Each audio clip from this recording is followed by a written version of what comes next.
No fim de 2007, a ONU, Organização das Nações Unidas, definiu todo 2 de abril como sendo o Dia Mundial de Conscientização do Autismo, para chamar a atenção de toda a sociedade para o transtorno do espectro autista, TEA. A data foi ontem, a gente sabe, mas ainda está em tempo da gente falar sobre o assunto. Por isso, recebemos aqui agora, no estúdio, o Leonardo Augusto dos Santos Calisto, que é pai de uma criança com autismo, e a psicopedagoga Gabriela Linhares.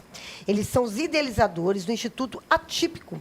Recebemos também a doutora Florence Assis para esclarecer um pouco sobre essa condição. Gente, muito obrigada pela presença de vocês. Está faltando mais uma aí também, que entrou aqui, a gente não falou o nome dela. Se apresente, por favor, quem que é? Meu nome é Ellen, eu sou prima do Léo. Então pronto. E tô junto também. Tá certo, Ellen. Sejam bem-vindos. Obrigado, Fernando. Convite mais que especial, né? É muito Honrado especial. Demais por estar aqui. Muito assunto que a gente tem aqui para colocar hoje. Eu queria começar com a doutora Florence falando um pouquinho, dando uma explicando o que é essa condição. O autismo, na verdade, ele é um transtorno, onde ele abrange uma série de espectros. Eu sou mãe de 5 meninos, 2 são autistas. Eu também tive meu diagnóstico de transtorno do espectro autista o ano passado. E você pode... Hoje a gente classifica eles em graus de suporte. Então, tem grau 1, grau 2 e grau 3. O que é isso, grau de suporte? É o quanto que aquela criança precisa de apoio para que ela tenha uma vida mais próxima do normal. Então, o grau 1 não exige tanto. O grau 2 já exige algumas medidas. E o grau 3 são os mais severos, geralmente com algumas comorbidades. São aquelas crianças que são... Precisam de mais cuidado. Precisam de muito mais cuidado, muito mais terapia. Mas cada um varia. Eu falo que, por exemplo, na minha casa eu tenho 2 completamente diferentes. Eu tenho um que é um doce, um amor. Ele era 100% não verbal, não falava nada. E você vê ele falando hoje, ele é um amor, ele é um docinho, né? Quantos anos que ele tem? O Mário tem 5 anos, ele fez agora dia 28. E eu também tenho o azedo. Eu tenho o Filipe, que é o meu azedinho, doce. Ele fala assim, não chega perto. Mãe, não chega perto, que eu não quero. Aí você dá um beijo, ele limpa. Ele é bravo. Eu não quero, não aceito. E ele tem 3 anos. Figurinha. E ele, ao contrário do Mário, ele balbuciou, ele falou algumas palavras. Mas quando foi a época de falar frases, ele não falava frases com... não tinha sentido. Por exemplo, eu quero banana, eu quero banana. Então, era como se ele não falasse, né? Sim. Apesar de, em comparação ao Mário, ele já ter a intenção comunicativa. O Mário, ele, com terapias, fono, TO, psico, ele deslanchou. Ele realmente é um docinho. E ele adora ficar deitado com a mamãe. E o Filipe já é mais bravinho. Mas o Filipe também tinha comportamentos disruptivos. Ele batia a cabeça. Então, com terapia, medicamentos, às vezes necessários, a gente conseguiu controlar o quadro deles. E hoje eles estão muito bem. Então, graças a Deus, estão voando. Ô, Léo, você também tem o filho, o Antônio, inclusive a sua história, né, com o Instituto Atípico, que foi lançado ontem. O Instituto, a gente está no processo de formalização, né, do registro. Nossa sede, esse mês de abril, a gente já começa a trabalhar, provavelmente aqui na Nossa Senhora do Carmo mesmo, 660. Legal. O Instituto vem de uma necessidade, né, de dificuldades e de amor de um pai, né? E nesse caminho eu encontrei a Gabriela, que é psicopedagoga, que me ajudou a colocar esse sonho, essa ideia em prática, né?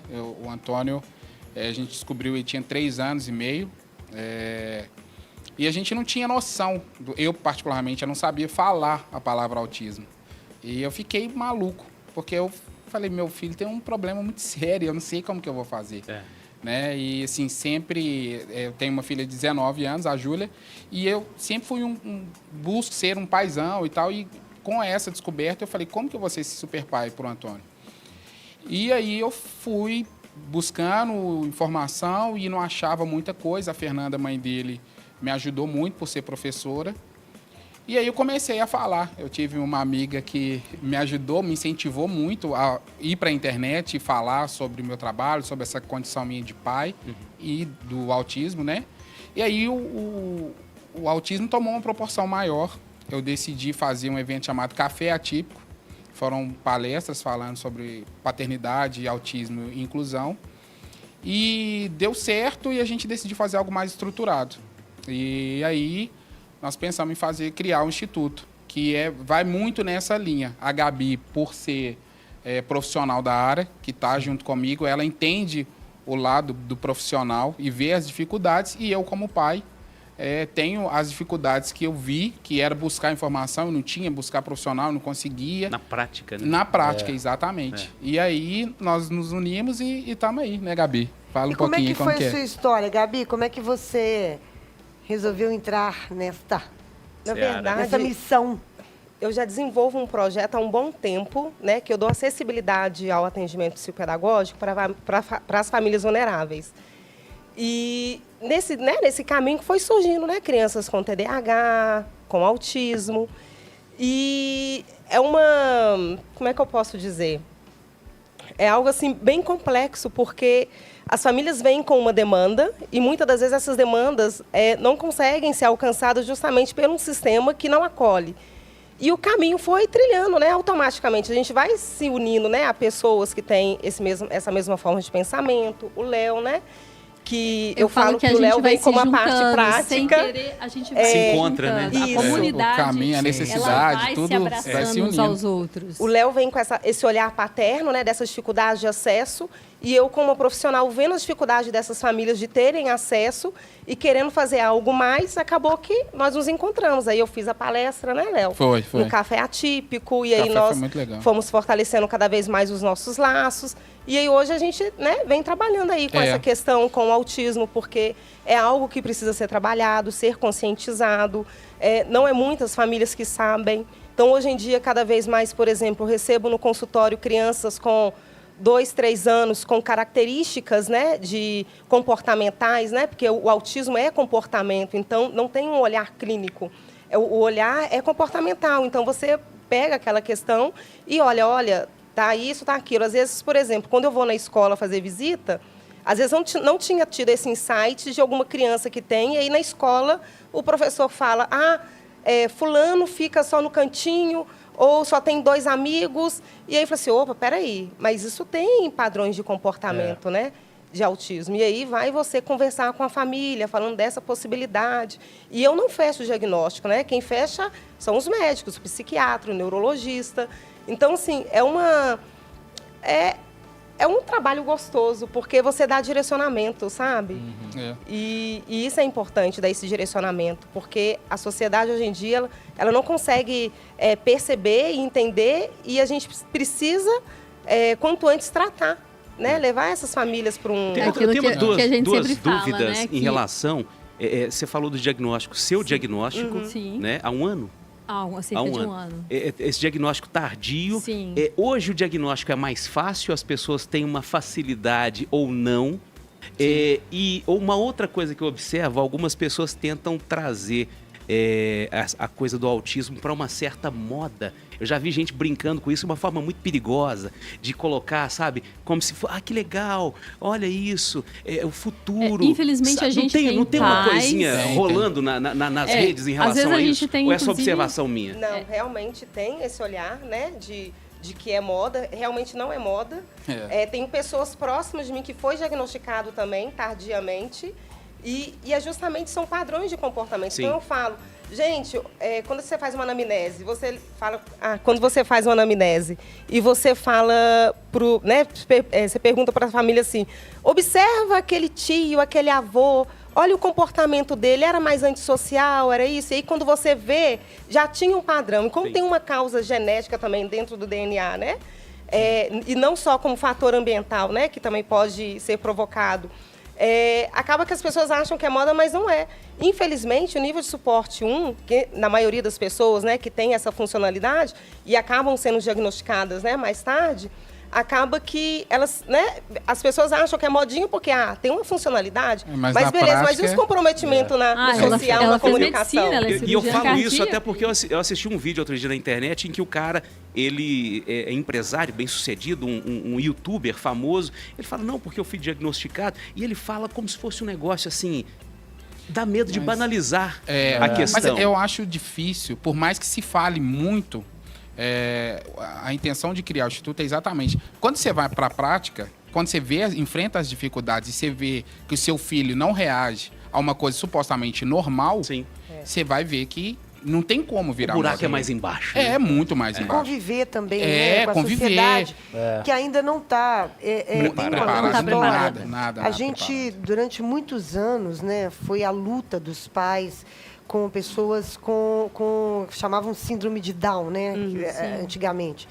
Mas, e que com a luta, eu fico vendo muito o que vocês estão fazendo hoje, o que muitos pais fizeram lá atrás, para inserir essas crianças, essas pessoas na sociedade, e que hoje ainda é muito difícil, mas hoje já tem uma aceitação, acho essa palavra um pouco, mas já há uma convivência, né? um entendimento do melhor. que é, né? Entendimento. E eu fico vendo muito esse movimento sobre o autismo começando agora também. Porque a sociedade, ela só tem uma forma de acolher e de entender se a gente for informando, se a gente for informação falando, é mais se a gente for importante. criando institutos, se a gente for trazendo as pessoas para ela, porque muita gente não sabe mesmo não. Nem os pais, nem os próprios pais sabem ainda identificar o que é, né? Porque como a doutora falou e como você falou, Gabi, são aspectos diferentes, são graus diferentes. Às vezes a criança pode ser diagnosticada só com uma timidez. E às vezes não As é. meninas Não é. As meninas É, em as específico, meninas são mais né? A difíceis. escola também, né? Os colegas para ajudarem É um trabalho trabalho naquela que é para ser história, feito né? lá na pediatria, nos primeiros meses, Sim. o acompanhamento, vendo.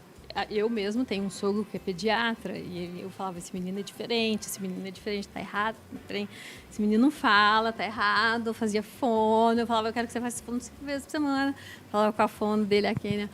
Puxa a língua desse menino, tá errado, ele tem que falar, tá errado, tem que falar. Não, eu tive Porque às gêmeos vezes nem o próprio prematuros. profissional de medicina está preparado, né, gente? E às vezes, infelizmente, a gente também tem famílias que às vezes entram para poder surfar meio na onda. Elas procuram... tem o seu filho, tem um diagnóstico de autismo e, infelizmente, os pais, eles negam muito o Existe uma diagnóstico, rejeição, né? né? Existe uma rejeição e medo, a questão né? do luto Talvez. do diagnóstico. Eu falo que meu falta esposo de informação mesmo. passou pela fase do luto, ele não aceitou. Quando chegamos, fui com o diagnóstico, ele está assim, quero ouvir outras pessoas. Eu falei, não iremos, vamos tratar. Porque tempo é cérebro e cérebro é neuroplasticidade. Quanto antes a gente começar as terapias, melhor. A O prognóstico evolução é é muito melhor.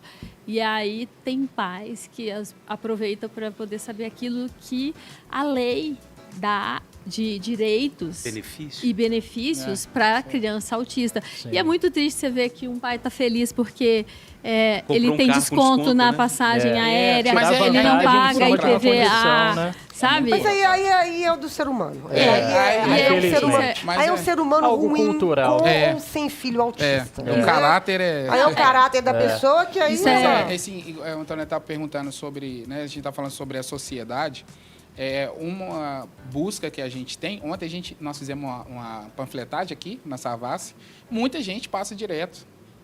E a gente está fazendo uma coisa que a sociedade está totalmente inserida no autismo, né? Porque vai conviver com as pessoas. sim. Você não precisa Exato. esperar bater na sua porta Sim. para você entender. Então, é esse o nosso posicionamento, né, como instituição.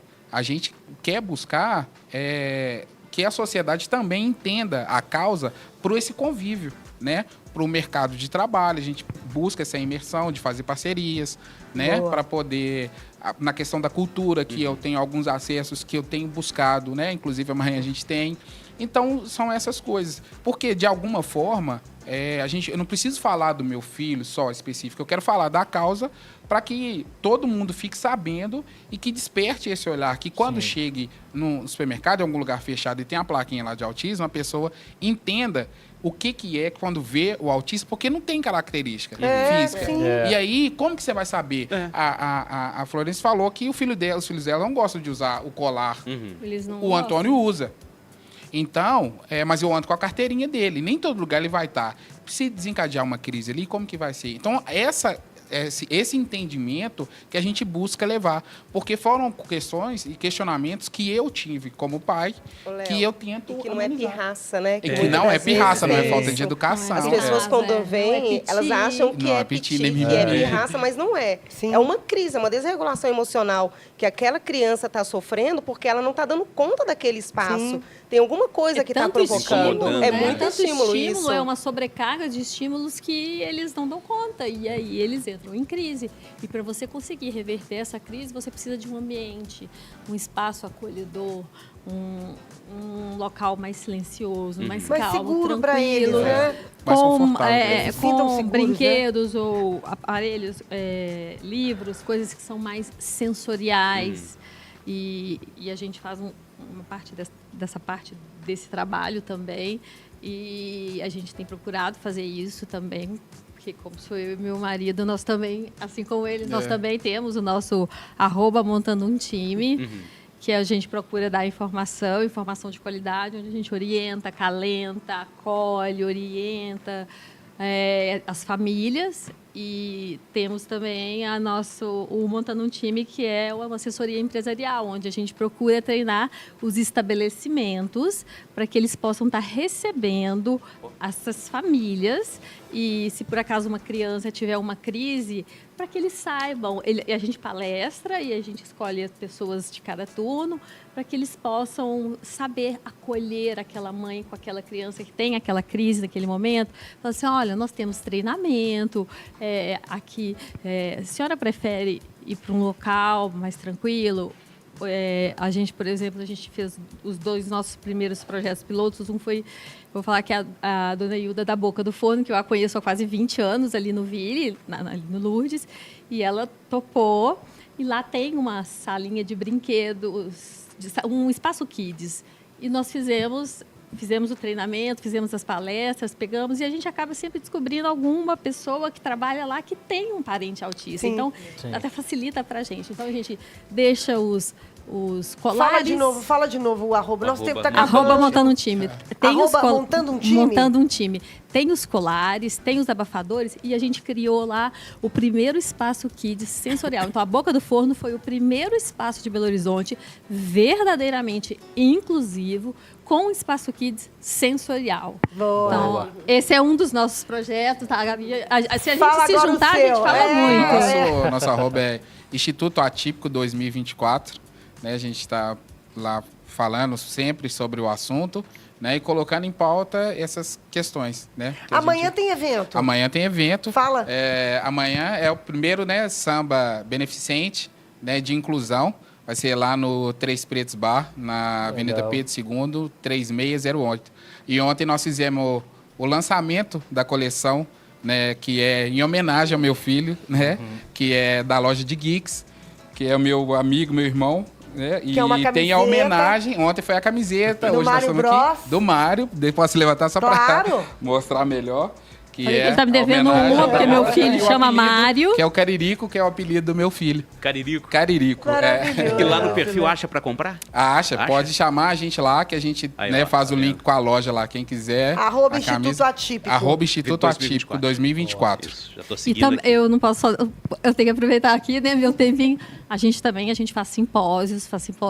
Conheci a Gabi lá, porque ela ganhou um quadro pintado pela Érica, que eu tento roubar dela de volta, que é a coisa mais linda do mundo. A gente promove simpósios de família para família, onde todos são bem-vindos. 50% solidário. A gente vai fazer o nosso terceiro simpósio no dia 4 e 5 de outubro desse Boa. ano. Tá certo. Com os melhores profissionais que a gente tem aqui na nossa cidade. Obrigada, queridos. Muito Obrigado. obrigada. Muito obrigada gente. pela Obrigado. oportunidade. Valeu. Valeu, gente. Obrigado, viu?